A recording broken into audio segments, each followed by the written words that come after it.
Welcome back to another edition of Force Friday, where we talk about Star Wars theories, characters, concepts, comparisons, analyzations, collectibles, and more. And today we're going to pick up where we left off with our Black Series wish list. Now, once again, when we say Black Series, we're using it kind of as a vague term to describe 1/12 scaled figures. It could be Bandai model kits, it could be SH Figuarts, and between you and I, it could be Mafex if they still have the license, which I don't think they do. But between you and I probably wish it was SH Figuarts. Now, the interesting thing as an experiment with this is that we're going to revisit these lists in a year, see what has come out or has been announced, and once we have done so, we can then eliminate those names and add in new names in order to kind of keep the list relevant. So it'll be something that we circle back to annually to kind of keep record of and keep track of our dreams and hopes. With that being said, let's continue. Today we're going to tackle episode 2, Attack of the Clones. This is the top 10 figures that I would like to see made. Many people in the first episode were like, well, what about this guy and what about that guy? But what you don't realize is there is a method to my madness, and I was spreading across different characters through different movies in order to account for all the characters that I kind of want. And in this, we're going to find it to be generally Jedi heavy. However, it's not 100% Jedi. For instance, our first example, which is Zam Wessel, or as I like to call her, Zam Weasel. I don't know why.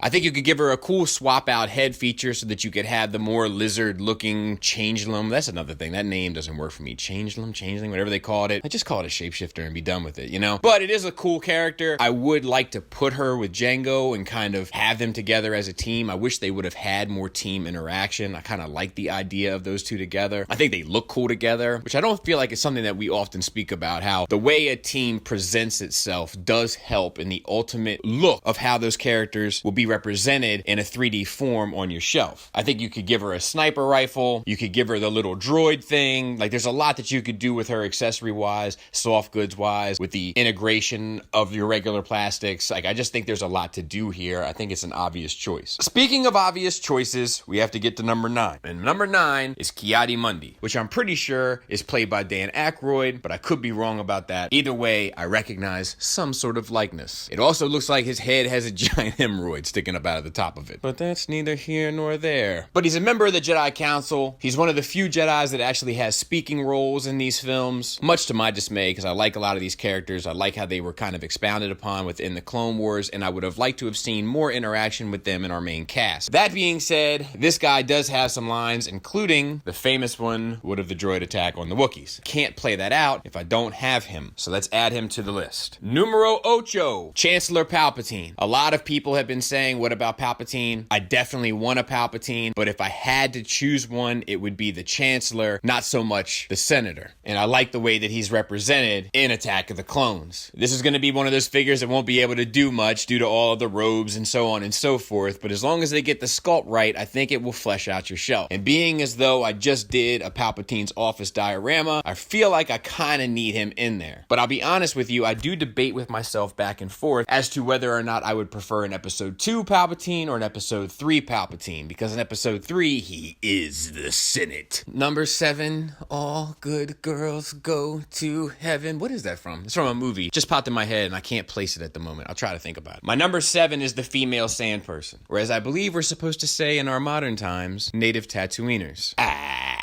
Anyway, this is another one that I feel like will help build a shelf. A lot of us have sand people now from the previous waves. I myself have 2. If I threw in a female and that female came with the accessories of a kid that you could put in her backpack, or and I'm as greedy as a pig. One of those little sand dog things. Now I'm really close to having my own little village, because I can't have Anakin slaughtering them all if I don't have the men and the women and the children too. You come to think of it, this dude's been killing kids for years. But nobody wants to talk about that. Huh, liberal media? Kidding. Number 6, Illuminara Nduli. And I may be mispronouncing that name. I'm not 100% sure on it. But she's the green-skinned Jedi in the long black cloaks. And there's always been something alluring to me about her. There's been something magnetic. It's like I want to know more about her story. And you get a little bit more in Clone Wars, which is nice. But this is a character that I feel like is important to kind of flesh out your Jedi army, especially since she rises to the ranks of Master and I believe even sits on the council in episode 3. It would be nice to have her on your shelf, and then you know once you get her that eventually they'll probably do her Padawan, and I want to say it's barista, but I think that's the people that make coffee, which is a bit pretentious while we're on the subject. But anyway, my number 5 would be the Droideka, or as Obi-Wan refers to them, destroyers. I think that the key to this would be to have it with the ability to transform into the rolling ball. I don't think this toy is as important to me in terms of my echelon of ranking if it can't perform that feature. I also think that if you add in that engineering, it'll make you feel better about spending $20 for just the little spider droid thing. It will have this other Transformers type element to it that will allow for an easier to swallow payment in regard to something that you don't quite see the amount of engineering nor detail in otherwise. Plus, it's something they could create that you know people are going to buy multiple versions of. Also, multiple copies of the same version. Win-win. My number 4 is Poggle the Lesser. And it's not because I necessarily want a version of this character. It's just that this character is important to the kind of the overall mythos, or mythos if you're a Nerd Rage listener. And it's nice to have him on the shelf if that is the case. In my head, I imagine a whole separatist diorama where you put all of them together. It's very alluring to me in that regard. I think that you could give him an accessory of his cane. That'd be an easy one. And also the little device that creates the kind of translucent or holographic Death Star, which the Geonosians designed. I also think it would give them a little bit of practice in engineering that type of character, which they could later apply to the just general Geonosians. My number 3, Shock T. And I gotta be honest with you, I think I might prefer the one from the video game. Why? Because it's sexy. I already told you I got a thing for the Twi'leks, and I know she's not a Twi'lek, but she's close enough. But honestly, I'll take her either way. I think she has a super cool character design. I love the kind of facial markings or tattoos or whatever they're supposed to be, how they go up and down the tentacles or tendrils or leku or whatever they're called. And I think that fleshing out the Jedi, as I've stated previously, is super important. She's also a character that's died like 6 or 7 times, depending on what deleted scene, video game, or cartoon you've watched. So I feel like she's earned her slot and her spot on this list. My number 2 is a Jedi that I've always had a hard time pronouncing her name. And the reasons is that AAY, but I've always called her Isla Sakura. Don't kill me in the comments. But let's just call her Sakura for the sake of protecting me looking like a complete imbecile. So once again, a lot of the reasons for her go back, honestly, to the reasons before